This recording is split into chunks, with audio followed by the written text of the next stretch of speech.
Hey, Eli. Welcome to the show. Hey, Jason, thanks for having me on. Yeah, excited to have you on and talk about the agencies that you have.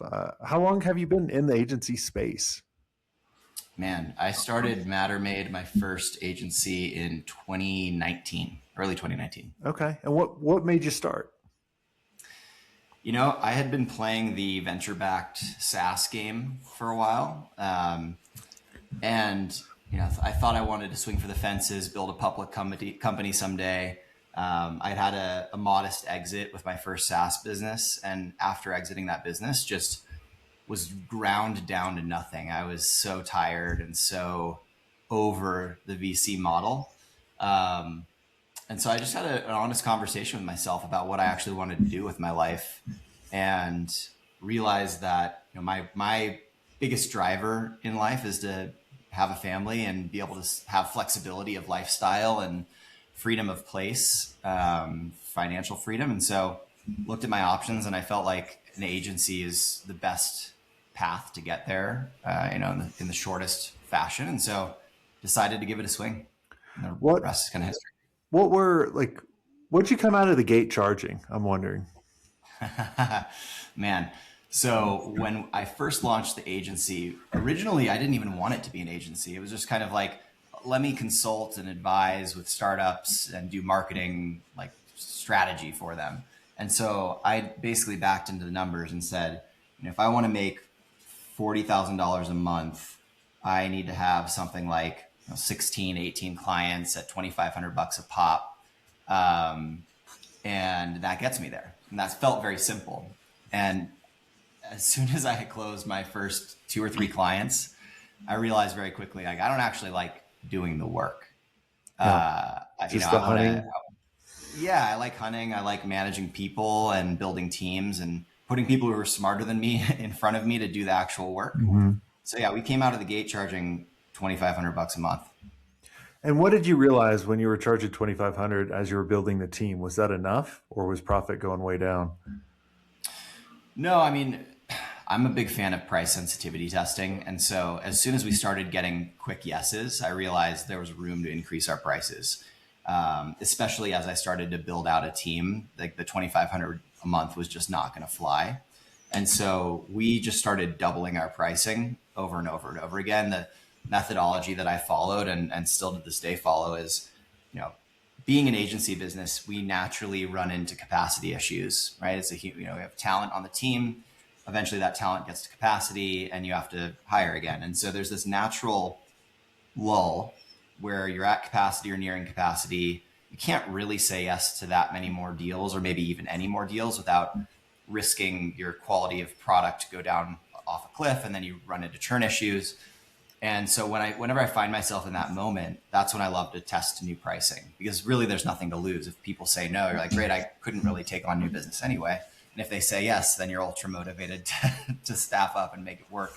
So yeah, we doubled our price from 2,500 to 3,500. I think our next jump was from 3,500. Sorry, not 2,500. 2,500 to 5K. Then I think we went five Yeah, to I was like, 10. how is 2,500 to 3,500? It's like, you're bad at math, man. Live math, man. I Yeah. should never do that. Yeah, 5 to 10K. Then we did 10 to 15, so not quite a doubling. We were starting to get a little trigger shy at that point because it felt like such a big number compared to what we had been charging.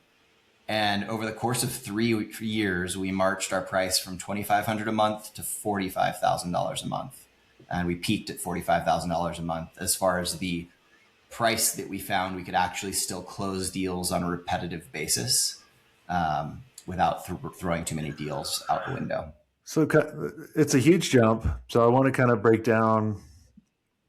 Obviously, you probably added services, you added to the team. So can you walk us through that? Because I just want people to kind of understand. You just didn't go, all right, my prices are 2,500. I'm going to do the same work, same thing for 45,000. So what No. changed? Yeah. So the structure when we were 2,500, it was just me and a friend. The friend was doing the work. I Okay. was doing the selling, and maybe helping a little bit with the strategy. Then pretty quickly we realized we needed like a doer, somebody that was even more junior than my friend, who would just be hands on keyboard. So we brought that person in. I fully removed myself from the strategy piece. So it was really just those two executing. And then I would say on our path to around 15,000 a month, that was when the most change happened in our offering. So it went from, hey, we'll help you with your demand gen strategy. And it was very loosely defined what that actually meant. And really what it meant was, we'll figure out whatever we need to figure out on the marketing side to help you grow the way you want to grow. And, it just wasn't really scoped. Over the course of that sprint from 2,500 to 15,000 a month, we built that team from 2 to a pod that comprised of, I call it 4 team members and a team lead. So 4 doers, team lead. At that point, it included paid search, paid social, design, strategy, and those were kind of the core pillars. Okay. But after 15K, the model really hardened, and there wasn't that much change from 15 to 45. I think what changed there was the clout that we had in the industry, the case studies that we had in the industry, and the confidence that we had when we were pitching. And we were able to shift from pitching it more as a good deal and a utility to, you want results. We have a track record of results, and you're either willing to pay for the results or not. In fact, part of my sales pitch, my favorite part of my sales pitch, when we really got things humming, I would say, hey, listen, I know if you're talking to us, you're probably talking to our 3 nearest competitors. And if you're talking to our three nearest competitors, I know that our price is going to be at least $10,000 a month, maybe $15,000 a month higher than our next nearest competitor. And, people ask me all the time, like, what do we get that's different? What are the deliverables that are different? What's the scope look like that's different? And I would tell them, nothing is different. The only difference is our track record. The difference is that we've produced these results and they haven't yet. And maybe they will someday. And the question is, are you willing to pay to not risk taking a bet? Or is cash important enough to you that you do want to risk a little bit and save some? And I knew that we were pitching a segment of the market that wasn't cash sensitive. And so they ate that pitch alive. They just loved it. Yeah. None of them pushed back. Oh, they push back all the time, but then they'd still sign the deals. Like, Because you're playing a game of chicken. Yeah, because when people would, we were always significantly higher than everybody else. And I basically always explained to them, look, you can always get it cheaper and you might get the same results. But here's the biggest difference is we're going to save you a ton of time. You may have to spend and babysit them 10 times more than you would with us in order to get the same results. So you got to kind of decide, do you want to have to babysit someone that, right? Because everyone always would, when I get pitched and they go, oh, it's my people, my portfolio, my process. And I'm like, everybody says that because everybody's been coached that. But, when you kind of define, like when I would define it and say, look, I can go build a house. I don't know what I'm doing about building a house and being a general contractor. I'm going to get screwed. I'll eventually have 4 walls and a roof. My windows may be crooked. My doors may be, cracking. I'll eventually get there. But I put so much time into it versus, look, this is what I want. Go do it, right? Like, and I think that's what you guys did. And I just want to make that clear to everybody. Like, when people go, why are you so much more? You'd be like, you're asking the wrong question. You should be asking, why are they so much less? Yeah. Yeah, that's great. I love the storytelling there. It's powerful. I do want to switch a little bit of focus because you separated your agency into 2. And we were kind of talking a little bit about that kind of on the pre-show. So obviously I set that up because people are like, well, what do you mean you set it up into two? Because there's a lot of people in the world right now, they're trying to combine so they get bigger valuations and they're a bigger agency and that kind of stuff. So you did the complete fucking opposite. So why did you do that? Yeah. So there's a little backstory that'll be helpful here, which is my marketing agency, MatterMade, at its peak. So it peaked in 2021. We were servicing the tech sector. Tech sector was hot, on fire, crushing in 2021. And then for folks who are familiar with the tech sector, in 2022, it completely crashed. Completely crashed. And all the VCs pulled their funding from companies and said, you better be able to survive the next 3 years without any cash infusion.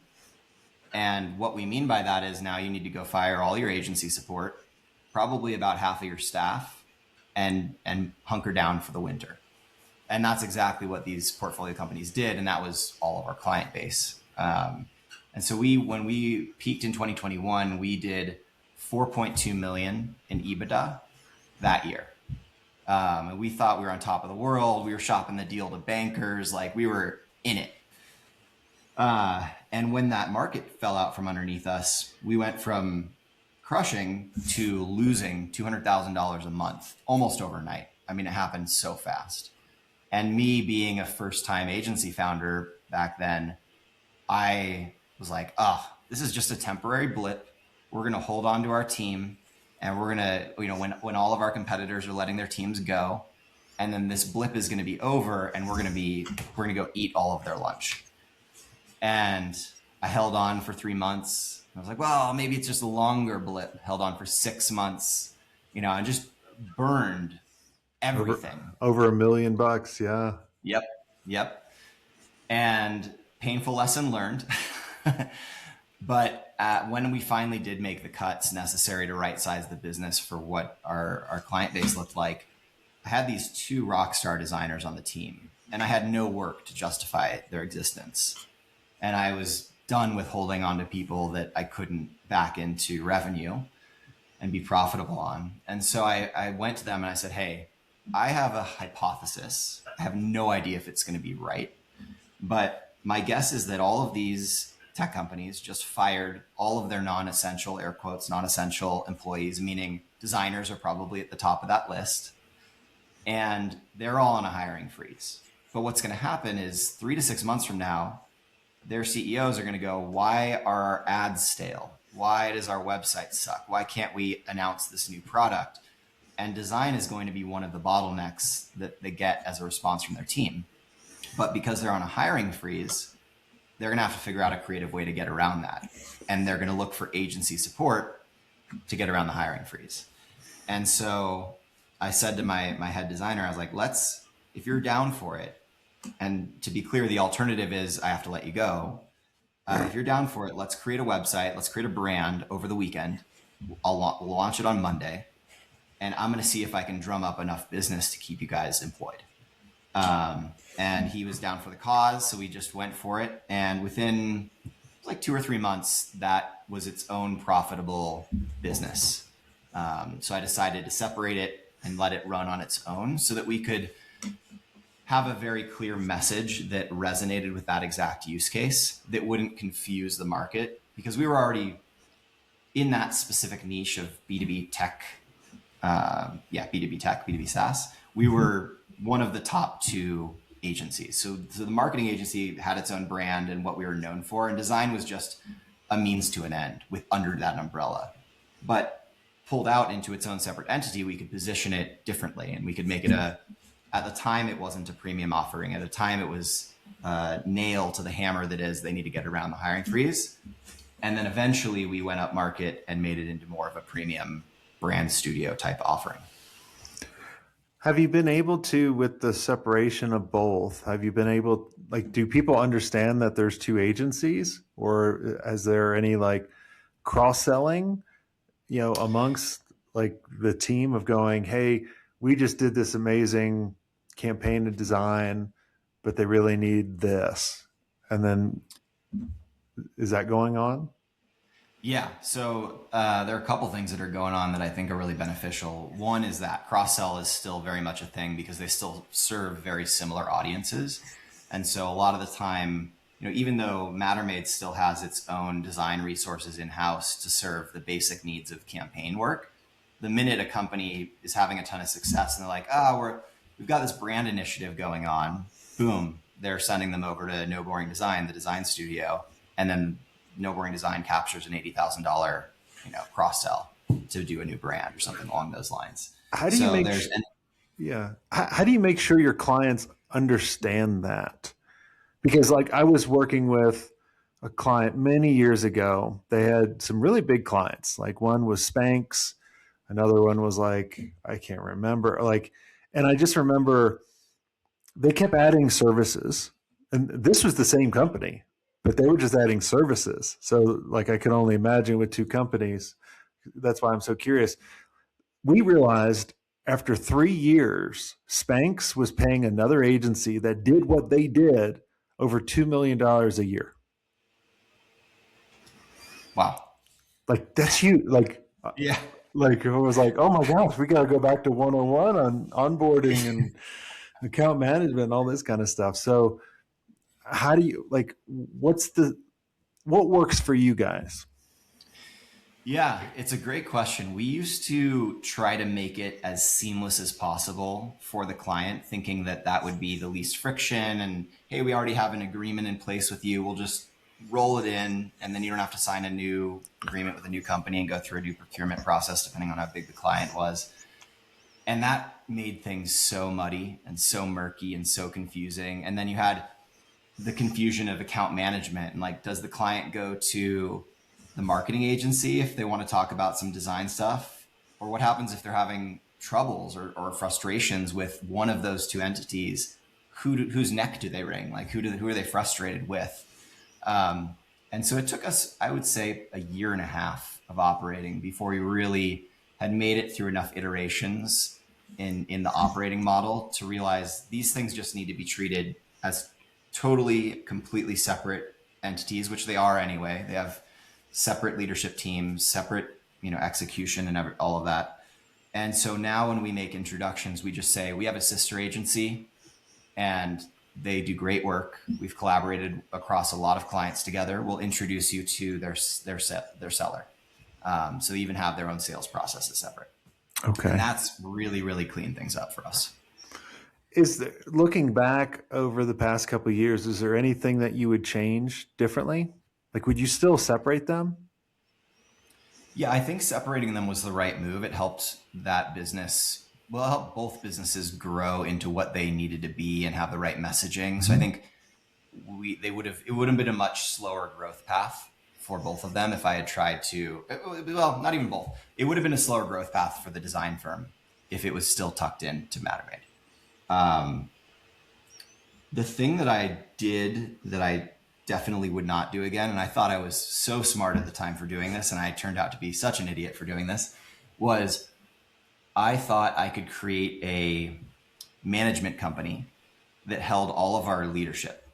So, head of talent, people, recruiting, like anything that could be a shared resource. I thought, oh man, why pay for this twice? And I knew I was starting Profit Lab soon, the third agency. I was like, oh, I'm going to have this like amazing roster of A players that I already trust and love. And it, if a large company can do this and they just call them divisions, why can't I and take advantage of all this cost savings and efficiency? Like, why create new processes for each company? And it sounded great when I said it out loud and, to my friends and talked about it. But in practice, it was a nightmare. And it was something that I had to very slowly and painfully unwind as we got further into it and realized it just wasn't going to work Why is as that? envisioned. So first off, the idea that each company could maintain the same set of SOPs around the ways of working was too idealistic. There was just a little bit too much nuance company to company. And then it's like, well, at what point do small changes to these SOPs become big changes, become like they're just totally different ways of working? And now you're really managing three companies with the time bandwidth of one person. per leadership Yeah. role. So that was the first piece. Then the second piece was that these leaders just started getting stretched too thin. So, one company would start doing really well. They'd start spending more time there. And then the company that's doing poorly was like, what the hell? Where are my resources? Yeah. So I'd say those are probably the two biggest pieces that drove the decision to Yeah, cut it it's back. it's difficult when you are doing things very differently. I remember when we were agency for maybe 3 or 4 years. I can't remember when we developed our CMS or email marketing system or e-commerce store. Like we did this before SaaS, before all these tools were out there. And we just couldn't, like, the squeaky wheel got the oil. And the squeaky wheel was, the clients. And so Yeah. it always wound up where we couldn't focus on our own products. And eventually the market passed us by on all those products. Yep. Right. And, I was like, because man, it was a challenging time. Like when you have so many different focuses, it's tough. But if you can put the right people in the right seat, that Yep. control that. So that's kind of why, I love your story about separating it versus combining it. And, like we talked about it too, you can always combine it later on because you own the damn things. Yeah. Right. And then you can, you know, uh, get the bigger multiples, after a couple of years of them integrated and that kind of stuff. So, it's just, that's what I love about the show and talking to different people. There's thousands of ways to do things. There's not one set playbook for everyone. You just have to Totally. kind of take the little bits and pieces and go from there. That's the fun part. I'm curious with the creative agency because the tools that we have today with AI are freaking unbelievable, from video editing, logo creation, design, all that kind of stuff. How are you guys jumping into the AI race for that company? Because I would, Yeah. there's probably a lot of marketers are like, like design, I got it, I'm good. Totally. And I think the same could be said even for marketing in some capacity, like paid media and these sorts of things, where it's easy for them to get lumped into the commodity bucket pretty quickly. And I think the counter pitch there and counter strategy will continue to be you have to move up, you have to keep moving up market, and you have to find the brands that have big enough budgets where they understand that, like, let's take the design firm, No Boring Design, for a moment as the example. Uh, if we're pitching against the Design Pickles of the world, which we're not, like that's where AI is just. Yes. I'm sure Design Pickle is shitting. They're shitting their pants right now. Like And that, they should be. Fiverr, right? Yeah, any kind of like bottom of the market, even like middle bottom of the market, should be very, very concerned right now. I think if you get into that upper strata of budget and sophistication of the execs that you're pitching, you can make a very strong case for, listen, AI is a race to the middle, which is great for people who don't have a budget because it gets you to like good enough really quickly.